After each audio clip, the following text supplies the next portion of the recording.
ಹರೇ ಕೃಷ್ಣ ಗೆಳೆಯರೇ, ಕುರುಕ್ಷೇತ್ರ ಯುದ್ಧ ನಡೆಯುವುದು ನಿಶ್ಚಿತವೆಂದು ತಿಳಿದ ಪಾಂಡವರು ಯುದ್ಧ ಸಿದ್ಧತೆಯಲ್ಲಿ ತೊಡಗಿಕೊಂಡರು. ಪಾಂಡವರ ಕಡೆಯಲ್ಲಿ ಬೇರೆ ಬೇರೆ ಕಡೆಗಳಿಂದ ರಾಜರು ಅವರ ಸೈನ್ಯವು ಸೇರ್ಪಡೆಯಾಗುತ್ತಿದೆ ಎಂಬ ಸಂಗತಿಯನ್ನು ತಿಳಿದ ದುರ್ಯೋಧನ ತಾನೂ ಸಹ ಸುಮ್ಮನಿರದೆ ತನಗೆ ಬೇಕಾದ ರಾಜರಿಗೆ ಹೇಳಿ ಕಳುಹಿಸಿದ. ಕೃಷ್ಣ ಬಲರಾಮರು ದ್ವಾರಕೆಯನ್ನು ತಲುಪುತ್ತಿದ್ದಂತೆ ದುರ್ಯೋಧನನು ಕೃಷ್ಣನನ್ನು ಕಾಣಲು ಬಂದ. ಅರ್ಜುನನು ಅಂದೇ ಅವನಿಗಿಂತ ಮೊದಲೇ ಬಂದನು. ಅವರು ಬಂದಾಗ ಕೃಷ್ಣ ನಿದ್ದೆ ಮಾಡುತ್ತಿದ್ದ. ಅವನು ಮಲಗಿದ್ದ ಕಡೆಗೆ ತೆರಳಿದ ದುರ್ಯೋಧನ ಕೃಷ್ಣನ ತಲೆ ಹಾಗೂ ಕಾಲಿನ ಬಳಿ ಇರಿಸಲಾಗಿದ್ದ ಆಸನದಲ್ಲಿ ತಲೆಯ ಕಡೆಗೆ ಇರಿಸಿದ್ದ ಆಸನದಲ್ಲಿ ಕುಳಿತುಕೊಂಡ. ಅದೇ ಸಮಯಕ್ಕೆ ಅಲ್ಲಿಗೆ ಬಂದ ಅರ್ಜುನ ಕಾಲಿನ ಬಳಿ ಇರಿಸಲಾಗಿದ್ದ ಆಸನದಲ್ಲಿ ಕುಳಿತುಕೊಳ್ಳದೆ ಕಾಲ ಕಡೆಯಲ್ಲಿ ಕೈ ಮುಗಿದುಕೊಂಡು ಕುಳಿತ. ನಿದ್ದೆಯಿಂದ ಎಚ್ಚೆತ್ತ ಕೃಷ್ಣನಿಗೆ ಕಾಲಿನ ಬಳಿ ಕುಳಿತಿದ್ದ ಅರ್ಜುನ ಕಣ್ಣಿಗೆ ಬಿದ್ದ. ಆಮೇಲೆ ತಲೆಯ ಬಳಿ ಇರಿಸಲಾಗಿದ್ದ ಆಸನದಲ್ಲಿ ಕುಳಿತಿದ್ದ ದುರ್ಯೋಧನನನ್ನು ನೋಡಿದ. ಇಬ್ಬರನ್ನು ಉಪಚರಿಸಿ ಅವರು ಬಂದ ಕಾರಣವೇನೆಂದು ಕೇಳಿದ. ಮೊದಲು ಬಂದವನು ನಾನಾಗಿರುವುದರಿಂದ ಮೊದಲು ನನ್ನ ಕೋರಿಕೆಯನ್ನು ನೆರವೇರಿಸುವುದು ಸದಾಚಾರವಾಗಿದೆ ಎಂದ ದುರ್ಯೋಧನ ನೀನು ಮೊದಲೇ ಬಂದಿರಬಹುದು, ಅದರಲ್ಲಿ ಅನುಮಾನವಿಲ್ಲ. ಆದರೆ ನಾನು ಕಣ್ಣು ಬಿಟ್ಟಾಗ ಮೊದಲು ನನ್ನ ಕಣ್ಣಿಗೆ ಕಂಡವನು ಅರ್ಜುನ.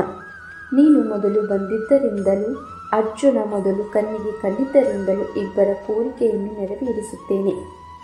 ಇಬ್ಬರಿಗೂ ಆಯ್ಕೆಯನ್ನು ಕೊಡುತ್ತೇನೆ. ನಿಮಗೆ ಯಾವುದು ಉಚಿತವೋ ಅದನ್ನು ಆಯ್ಕೆ ಮಾಡಿಕೊಳ್ಳಿ. ಆದರೆ ಅರ್ಜುನ ನಿನಗಿಂತ ಕಿರಿಯ, ಮೊದಲು ಕಿರಿಯರ ಕೋರಿಕೆಯನ್ನು ನೆರವೇರಿಸಿಕೊಡಬೇಕು ಎಂದು ಹೇಳಿ ಅರ್ಜುನನ ಕಡೆಗೆ ನೋಡಿ, ಅರ್ಜುನ ನೀವಿಬ್ಬರು ನನ್ನನ್ನು ಸಂಬಂಧಿಗಳಾಗಿರುವುದರಿಂದ ನಾನು ಯಾರ ಪಕ್ಷವನ್ನು ವಹಿಸಲು ಸಾಧ್ಯವಿಲ್ಲ. ಒಂದು ವೇಳೆ ಪಕ್ಷ ವಹಿಸಿದರೂ ಯಾರನ್ನು ಕೊಲ್ಲುವುದಿಲ್ಲ, ಏಕೆಂದರೆ ನಾನು ಶಸ್ತ್ರವನ್ನು ಹಿಡಿಯುವುದಿಲ್ಲ. ಈಗ ಹೇಳು, ನಿನಗೆ ಶಸ್ತ್ರ ಹಿಡಿಯದ ನಾನು ಬೇಕೋ ಅಥವಾ ಬಹಳ ಬಲಿಷ್ಠವಾದ ಬಹಳ ದೊಡ್ಡದಾದ ಅತಿರಥರಿಂದ ಕೂಡಿದ ಸಮರ್ಥ ಹಾಗೂ ಪ್ರಖ್ಯಾತವಾದ ನಾರಾಯಣಿ ಸೈನ್ಯ ಬೇಕು ಎಂದು ಕೇಳಿದ.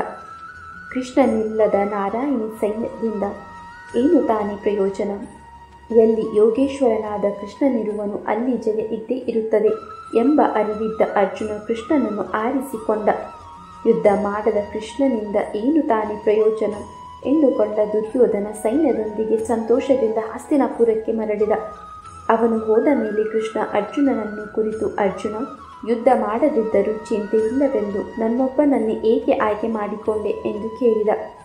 ಅರ್ಜುನನಿಂದ, ಕೃಷ್ಣ ನೀನೊಬ್ಬನೇ ಅವರೆಲ್ಲರನ್ನು ಕೊಲ್ಲಲು ಸಮರ್ಥನಾಗಿರುವಾಗ ನಾನು ಬೇರೆ ಏನನ್ನು ತಾನೇ ಕೇಳಲಿ? ನೀನು ನನಗೆ ಸಾರಥಿಯಾಗು, ಆಗ ನಾನು ಅವರೆಲ್ಲರನ್ನು ಕೊಲ್ಲಬಲ್ಲೆ. ಬಹಳ ದಿನದಿಂದ ಇದು ನನ್ನ ಮನಸ್ಸಿನಲ್ಲಿತ್ತು ಎಂದ. ಎಲ್ಲಿ ಧನುರ್ಧರಿಯಾದ ಪಾರ್ಥನಿರುವನು ಅಲ್ಲಿ ವಿಜಯ ನಿಶ್ಚಿತ ಎಂಬುದು ಕೃಷ್ಣನಿಗೂ ತಿಳಿದಿತ್ತು. ಆದ್ದರಿಂದ ಆಗಲಿ ಅರ್ಜುನ, ನಾನು ನಿನಗೆ ಸಾರಥಿಯಾಗುತ್ತೇನೆ, ನಿನ್ನ ಇಷ್ಟ ಕೈಗೂಡಲಿ ಎಂದ. ಮೊದಲು ಬಂದವನು ನಾನೆಂದು ನನ್ನ ಕೋರಿಕೆಯನ್ನು ಮೊದಲು ನೆರವೇರಿಸುವುದು ಯೋಗ್ಯವಾದದ್ದು ಎಂದು ಹೇಳಿದ ದುರ್ಯೋಧನನನ್ನು ಒಪ್ಪಿಸುವುದು ಕಷ್ಟವೆಂದು ಅರಿತ ಕೃಷ್ಣ ಆಯ್ಕೆಯನ್ನು ಮುಂದಿಟ್ಟ. ಏಕೆಂದರೆ ಯಾರು ಯಾವುದನ್ನು ಆಯ್ಕೆ ಮಾಡಿಕೊಳ್ಳಬಹುದೆಂಬುದನ್ನು ಮೊದಲೇ ಊಹಿಸಿದ್ದ ಕೃಷ್ಣ ಸರಿಯಾದ ಆಯ್ಕೆಯನ್ನು ಮುಂದಿಟ್ಟ. ಆಯ್ಕೆಯಲ್ಲಿ ಎಡವದ ಅರ್ಜುನ ಗೆಲುವು ಸಾಧಿಸಿದ. ಆಯ್ಕೆ ಮಾಡುವುದರಲ್ಲಿ ಎಡವಿದ ದುರ್ಯೋಧನ ಸೋಲನ್ನು ಅನುಭವಿಸಿದ. ಜೀವನದಲ್ಲಿ ಆಯ್ಕೆಯ ಪಾತ್ರ ಬಹಳ ಮುಖ್ಯವಾದದ್ದು. ಅದು ವೃತ್ತಿಯೇ ಆಗಿರಲಿ, ಪ್ರವೃತ್ತಿಯೇ ಆಗಿರಲಿ, ಸಂಬಂಧವೇ ಆಗಿರಲಿ, ಗೆಳೆತನವೇ ಆಗಿರಲಿ, ಚೆನ್ನಾಗಿ ಯೋಚಿಸಬೇಕು.